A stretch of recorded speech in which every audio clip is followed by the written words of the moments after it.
I want to talk about getting to the place to please God, to do His will, and to actually have the desire to do the things of God. A lot of Christians out there, that's what they forget, because they allow their ways to get in the way and not do anything for God.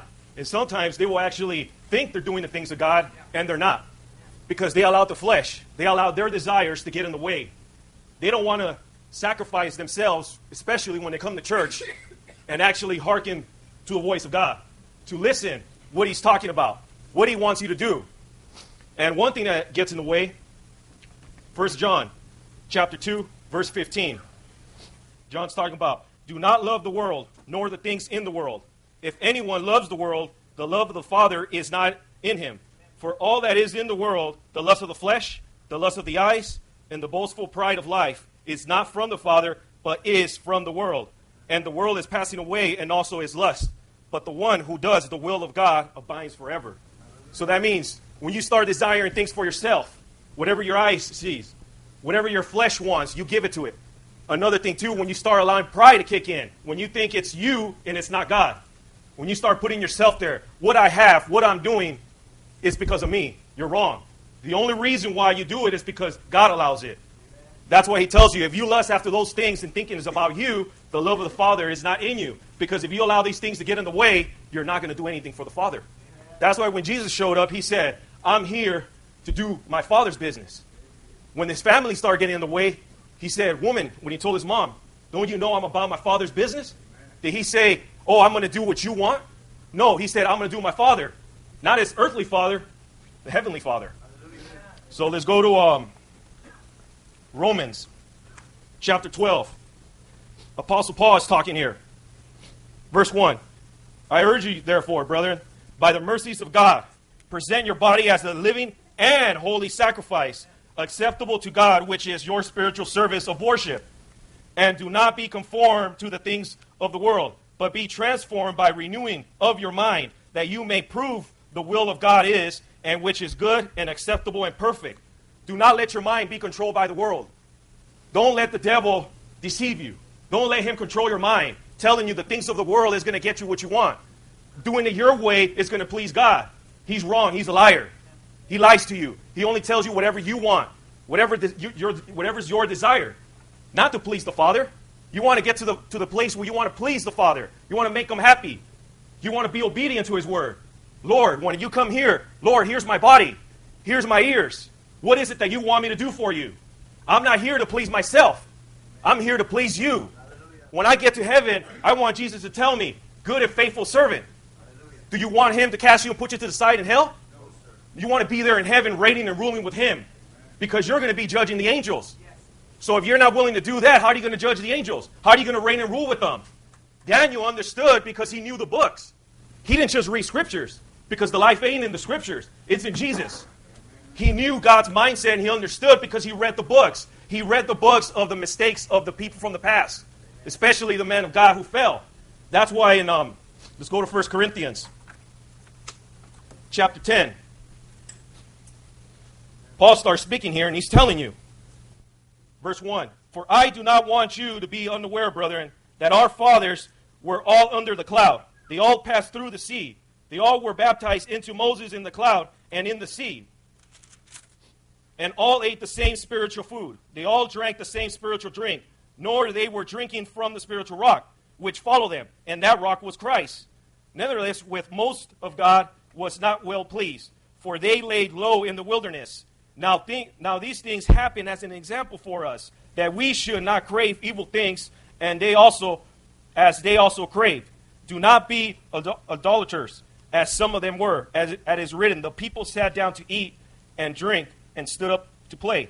Nor let us act fornication, as some of them did. 23,000 fell in one day. Nor let us try the Lord, as some of them did, and were destroyed by the serpents. Nor complain, as some of them did, and were destroyed by the destroyer. Now these things happened to them as an example, and they were written for our instructions, upon whom the ends of the ages have come. That's why Daniel knew. These people complained to God. Complained day after day, night after night. They fornicated against Him. They were worshiping other gods. They made statues and said, this is God. This is the one that brought us out of brought us out of the wilderness. This is the one that brought us out of bondage when we were in Babylon, which they were wrong. They didn't see that it was from God the Father that was providing for them. They didn't see it was God the reason why they came out. But God took them to the wilderness so they could be able to have trust in Him. Not trust in themselves, but trust in the Lord. Saying, if God was able to bring me out of all this, then there ain't nothing that can stop me. Nothing that the devil can bring to come against you.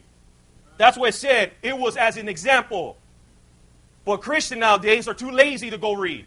They're too lazy to go see what is it that God likes and what is it what God hates. What is it that will give the desire to me that I could do for God so I could be well-pleasing to Him. They don't want to read. They want to take someone else's word and run with it. They'd rather come to church and come and see the man than rather see God working through that man. That's what they're missing. When God tells you, I want you to be in this certain place because I'm going to be there and I'm going to tell you as a man what to do, people leave that behind. No, I'm too busy. I got to work. Oh, I got to do this. Oh, I just got a new wife. Oh, I got kids to take care of. When God calls, that's what He tells you in Romans.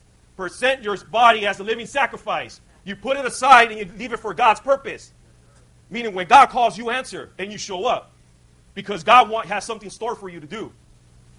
But Christians, guess what? That's embarrassing. Knowing God said, I put this all here for you to learn. And they're too lazy to go out there and actually read. Or even as a man of God, he doesn't want to study so he could be able to teach you all this so you know. So when you go up there in Matthew's, when Jesus is talking and he show up, he won't tell you, you workers of iniquity, I never knew you. Let's read. Matthew 7, verse 17. Even so, every good tree bears good fruit, but the bad tree bears bad fruit. A good tree cannot produce bad fruit, nor can a bad tree produce good fruit. Every tree that does not bear good fruit is cut down and thrown into the fire. So then, will you know them by their fruits? Not everyone who says to me, Lord, Lord, will enter the kingdom of heaven, but he who does the will of the Father who is in heaven. Many will say to me on that day, Lord, Lord, did we not prophesy in your name? And in your name cast out demons? And in your name perform many miracles? And then I will declare to them, I never knew you. Depart from me, you workers of iniquity. Do you want to be a Christian like that? Do you want to be one of those that shows up in front of Jesus and say, oh, look, Jesus, I did all this for you.